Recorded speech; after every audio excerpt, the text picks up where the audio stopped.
Weekend media మరియు భజన బంధం ఛానల్ పీటీఆర్ మీడియా. మరి ఈ రోజున కార్తీక మాసం పురస్కరించుకొని చక్కగా కార్తీక మాసం అయిపోయినా కూడా జనవరి వరకు కూడా హరిహరపుత్రుడు అయ్యప్ప స్వామి వారి మహాపడి పూజ కార్యక్రమాలు అనేక రకాలుగా జరుగుతూ ఉంటాయి కాబట్టి అనేక సందర్భాల్లో జరుగుతూ ఉంటాయి. మనము దాదాపుగా ఇప్పటి వరకు కొన్ని పాటలు కూడా వినింటాం కదా, క్యాసెట్లలో అనేకమైన పూజలు చూసింటాం కదా. ఈ సందర్భంగా శ్రీ వెంకటేశ్వర స్వామి దేవస్థానం యందు గచ్చిబౌలిలో చక్కగా హరిహరపుత్ర అయ్యప్ప స్వామి వారి మహాపడి పూజ కార్యక్రమం 18, 25, 15వ పడి పూజ కార్యక్రమాలు గురుస్వాములు కలిసి చక్కగా మాన్యశ్రీ పూజ గురుదేవులైనటువంటి మరియు రచయిత మరియు కళాకారులు గాన గంధర్వులు పూజా విధానంతో అనేక 38 సార్లుగా మాలలు వేసి శబరిమలైకి వెళ్తూ ఈ యొక్క హరిహర పుత్రుని సేవలో నిరంతరం స్వామి వారు వారందరికీ కూడా ప్రత్యేక శ్రీనగర్ టెంపుల్ శ్రీనివాస్ స్వామి గారు చక్కగా భజన గంధర్వుడు మణివర్ధన్ రెడ్డి, అదే విధంగా గోకుల్ నగర్ మణికంఠ భజన్ ట్రూప్ వారి ఆధ్వర్యంలో ఇక పిల్లగారు సీరియస్ గా మాట్లాడుతున్నాం అనుకోవద్దు. మనసు మలేషియా అయినా దమ్ము దుబాయ్ అయినా చెప్పుడు తక్కువ. ఈ రోజున మనం ఎప్పుడు కంటే గురుస్వామి వారి కథనంలో గురుస్వామి వారి ఇప్పుడున్నటువంటి ట్రెండ్ అప్పుడున్నటువంటి ట్రెండ్ ఏందో గురుస్వాములకే బాగా తెలుస్తాయి కాబట్టి స్వామి శరణంతో మరి ఈ యొక్క పూజా విధానం ఇప్పుడున్న జనరేషన్ అప్పుడున్న జనరేషన్ విధి విధానాలు చెప్పుకుంటూ మార్పు కోసం ఏం చేయాలనేది చాలా మార్పు రావాలి. చాలా తేడా ఉంది. గత 20 సంవత్సరాల ముందు పూజ చేసేప్పుడు అందరం కలిసికట్టుగా చేసేవాళ్ళం. ఇప్పుడు ఎవరికి మరి వాళ్ళకి పూజలు బాధ్యతలు వహిస్తున్నారు తప్ప అందరూ కలిసికట్టు చేద్దామన్న ఆలోచనతో రావడం లేదు. కాబట్టి దయచేసి అందరూ ఇప్పుడుగా చేసుకుని వాళ్ళందరూ గురుస్వాములందరూ కూడా ఒకే తాటి మీద నడవాలని నా కోరిక. అలాగే స్వాములందరూ కూడా కొన్ని సందర్భాల్లో పూజకు వస్తున్నారు, కొన్ని సందర్భాల్లో పూజకు ఆలస్యంగా వస్తున్నారు. ఇలా రావడం వల్ల పూజలు ఆలస్యం ఆనాటి పూజల్లోన అందరూ కలిసికట్టుగా రూపం దీపం భక్తం పుష్పం బొట్టు కాడిక నిమ్మకాయ దండ పూల అన్ని కూడా అందరం కలిసికట్టుగా చేసుకుని పూజ ప్రారంభించుకుంటే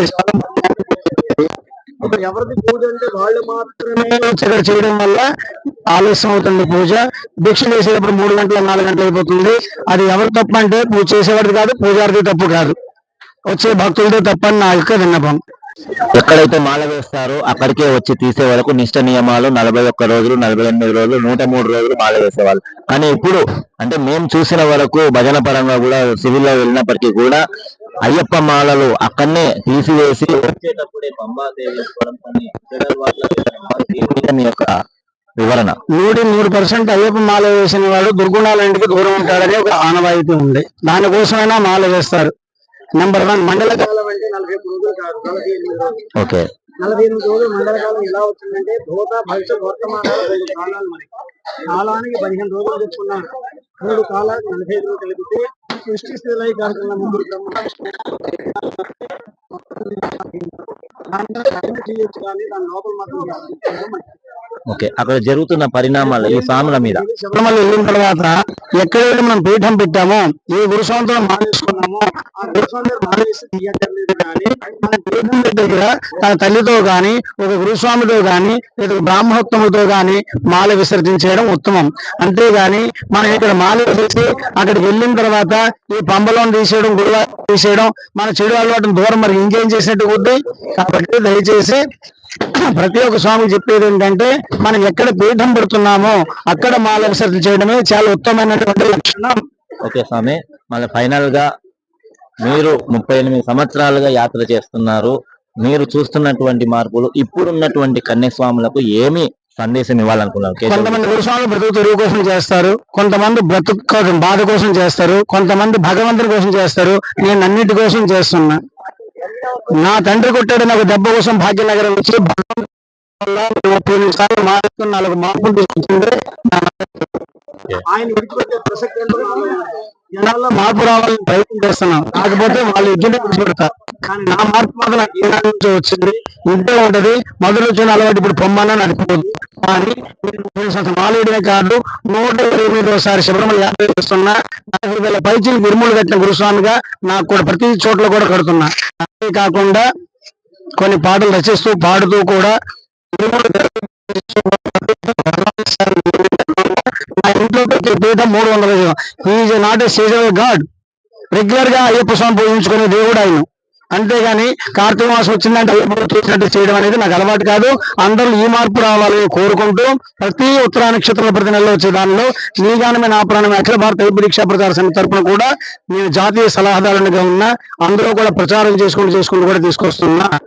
ఓకే స్వామి, మరి కన్యస్వాములకు ఏం మెసేజ్ ఇవ్వాలనుకున్నారు? కన్యస్వాములు అంటే మొదటి రోజు కన్యస్వామి, రెండో రోజు కత్తిస్వామి, మూడో రోజు గంటస్వామి అవుతాడు. ఇప్పుడు ఆనాడు కన్యస్వామి గురుస్వామికి సేవ చేసుకుంటూ ఉండేవాడు. ఇప్పుడు కన్యస్వామి 3 రోజుల తర్వాత గురుస్వామి ఆయన అవుతాడు. నేనే కన్యస్వామి అవుతున్నాను. గురుస్వామికి సేవ చేస్తే అంత భాగ్యాన్ని ఆ కన్యస్వామి సంపాదించుకోగలరు. అంతేగాని గురుస్వామికి సేవ చేయడం కాదు. నా ఎదురు మాలేసినప్పుడు వేసుకుంటాను, చేతి కాపీయడం, చేతులు దండ మొక్కడం, తర్వాత నా వెనకాల మాట్లాడడం, ఇది కన్యస్వామి లక్షణాలు కాదు. స్వాముల లక్షణం అసలు కాదు.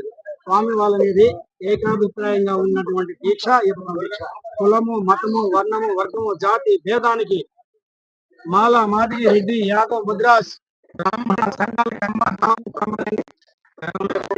అందరినీ ఒక తాటి మీద నడిపించే దీక్షే మా మణికంఠుల దీక్ష. అటువంటి దానిలో ఒక సీజన్ లాగా వచ్చేటప్పుడు పెళ్లి పేరంటానికి రమ్మని భిక్ష చేయమంటే మా యాదవ్ కూడా నేను భిక్ష చేయను. కానీ ఈ దీక్షలో మాత్రం అందరితో కలిసి నేను చేస్తున్నా అంటే ధర్మబద్ధమైన దీక్ష కాబట్టి నేను చేస్తున్నది. కాబట్టి అందరికీ చెప్పేది ఒకటి, అన్నం దగ్గర, దీక్ష దగ్గర, అయ్యప్ప మాల దగ్గర ప్రతి వారు అనుష్ఠానాన్ని పాటి చేస్తే భగవంతుడు మోక్షం కూడా పొందగలరని నా ఉద్దేశం. థ్యాంక్ యూ స్వామి, మీ యొక్క విలువైనటువంటి సమయం కేటాయించినందుకు. మా శ్రీనివాస్ గురుస్వామి కూడా ఒక మాట చెప్తారంట. సాంశరణం స్వామి, మంచి కళాకారులు, మంచి పాటలు, భజన బృందం కూడా. సాంశరణం స్వామి, మరి మీరు ఈ రోజు ఇద్దరు గురుస్వాములు, కేశవ గురుస్వామి పక్కన మీరు ఉండడం కూడా మాకు సంతోషంగా ఉంది.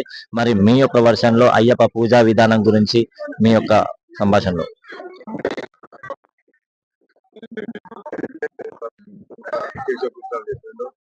అయినా ఇప్పటికీ 108 కాదు, 110-12 సార్లు వేయచ్చు. శబరిమల 10 నెలల పోతాడు కేశవస్వామి. ఎక్కడైతే పూజ చేస్తారో ఆయన కోసం పూజలు చూడడానికి చాలా మంది వచ్చే 2 సంవత్సరాల డేట్ కూడా ఇంకా పైన స్వామికి అయ్యప్ప దయ వల్ల ఆయన ఏమి లేని పరిస్థితి వచ్చిందంటే ఆయన దయ వల్లనే. నేను కూడా మొన్ననే 25 పడినది రవిజ్యోతి పట్టణంలో పడి మా పూజ కూడా ప్రారంభించాడు. చాలా భక్తులు స్వాములు ఆ పూజా విధానం సంతోషించారు. మాకు కూడా టైం ఇస్తారంటే మేము దగ్గర ఆ టైము ఇచ్చలేకపోతే ఎందుకంటే అన్ని బుకింగ్ ఉంటాయి. ఓవెన్ రికమెండేషన్ ఎవడైతే ఫస్ట్ చెప్తాడో అన్ని పోతాడు. అదే మాకు నచ్చింది. దయచేసి అలాగే ఉంటే, ఎందుకంటే ప్రజలైతే ఎవరైతే ముందు బుక్ చేస్తారో వాళ్ళకి పోతాడు. కుల మత భేదం లేకుండా, చిన్న పెద్ద లేకుండా, పైసలు ఇచ్చినా ఇవ్వకుండా దాన్ని అధ్యయనం చేసుకొని మరి ఇంతమంది బాధలు పెట్టి తిట్టినా కూడా ఆయన అయ్యప్ప స్వామిని ఎదుర్కొంటా ఆయన నమ్ముకొని ఉన్నందుకు ఆయన కూడా ఇంతమంది శిష్యులు. మరి అయ్యప్ప పూజ విధానమే కాదు, మరి మంచి మంచి పాటలు రాసి ఆయన రచయిత కూడా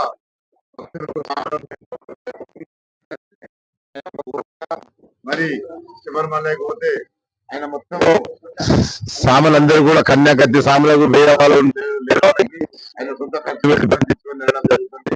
స్వామి శరణమ్మ, స్వామి శర్మ, ధన్యవాదాలు స్వామి. ఖచ్చితంగా ఈ కేశవ గురుస్వామి వారు వాళ్ళు చేసే పూజలలో, వారు చేసే పుణ్యములలో మాకు కూడా ఇంత భాగము మాకు కూడా కలిపారు. మాలాంటి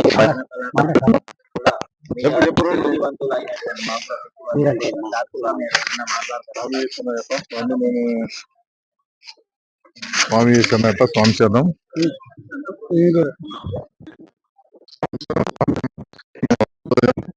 ఇక్కడ పూజ స్టార్ట్ చేసినాము. ఫస్ట్ పూజ మా కేశవ గురుస్వామి స్టార్ట్ చేసి ఇప్పటి వరకు 2005 లా మన టెంపుల్ దగ్గర చేసాము. తర్వాత 2006 నుంచి కంటిన్యూగా ఇక్కడ వెంకటేశ్వర స్వామి టెంపుల్ దగ్గర మా కేశవ గురుస్వామి ఆధ్వర్యంలో ఇప్పటికి నాది 22వ పడి పూజ అయిపోయింది.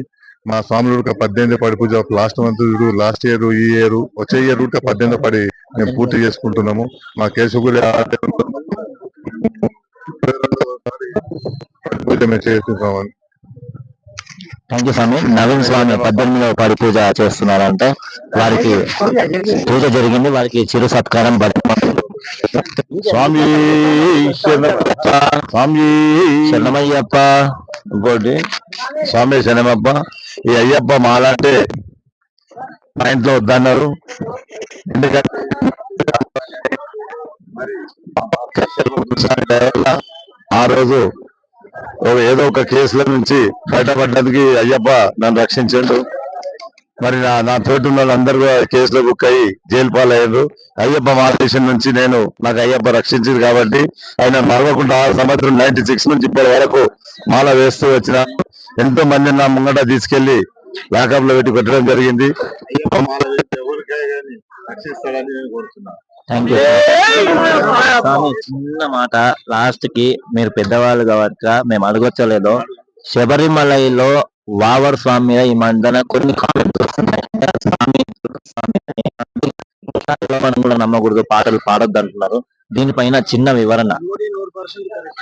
ఓకే, కలియుగ ప్రత్యక్షంగా ఏమంటే అయ్యప్ప స్వామి త్రేతాయుగంలో పరిశుభ్రంగా ప్రతిష్ఠించినటువంటి దానికి ఈ యొక్క యుగానికి సంబంధంతో ముడిపెట్టడం అనేది అర్థం కాదు. ఓకే, అది తెలియక చాలా తప్పులు చేసుకుని వెళ్ళారు వాళ్ళు. ఓకే, అక్కడ ఆ మధ్య దగ్గర ఒక బావి అనేది చిన్నది ఉండేది. ఓకే,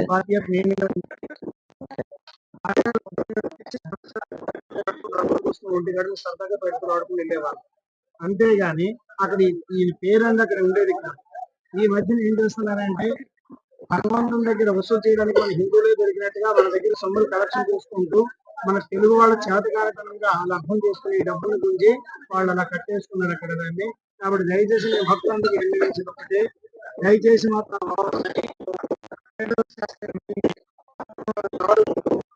రగులు పోసుకుని స్వామి శరణం అయ్యప్ప శరణం, స్వామి శరణం అయ్యప్ప శరణం అని ఈ ఆట కడుకుంటూ ధర్మశాస్త్ర అయ్యప్పని దర్శించుకొని కాలిఘట్ట హాస్పిటల్ మీద కానీ లేదా డైరెక్ట్ నిలకల మీద కానీ మీరు యాత్ర చేసుకుని స్వామిని దర్శించండి. మీరు నెత్తిని ఇరుముడి పెట్టుకుంటూ మాత్రం దయచేసి ఒక శవం కనిపించిందంటేనే మనం స్నానం చేస్తాం తక్షణమే. అటువంటిది మనం ఇరుముడి పెట్టుకుని సాక్షాత్ అయ్యప్పని ఆ మధ్యదికి వెళ్ళి మీరు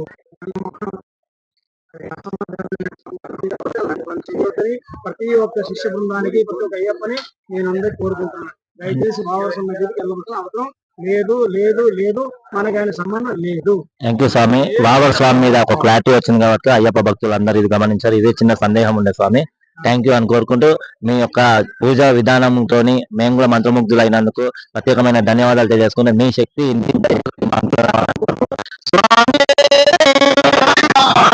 స్వామి. సో చూసారు కదా ఫ్రెండ్స్, మళ్ళా ఎక్కడ ఉంటా అమ్మని పట్టుకోసనా, అన్నని పట్టుకోసనా, అక్కని పట్టుకోసనా, చెల్లెని పట్టుకోసనా, ఎవరిని పట్టుకోసనా నేను వస్తున్నాడు అన్న చూడాలంటే PPR మీద చూస్తూనే ఉండరు. శనార్థి.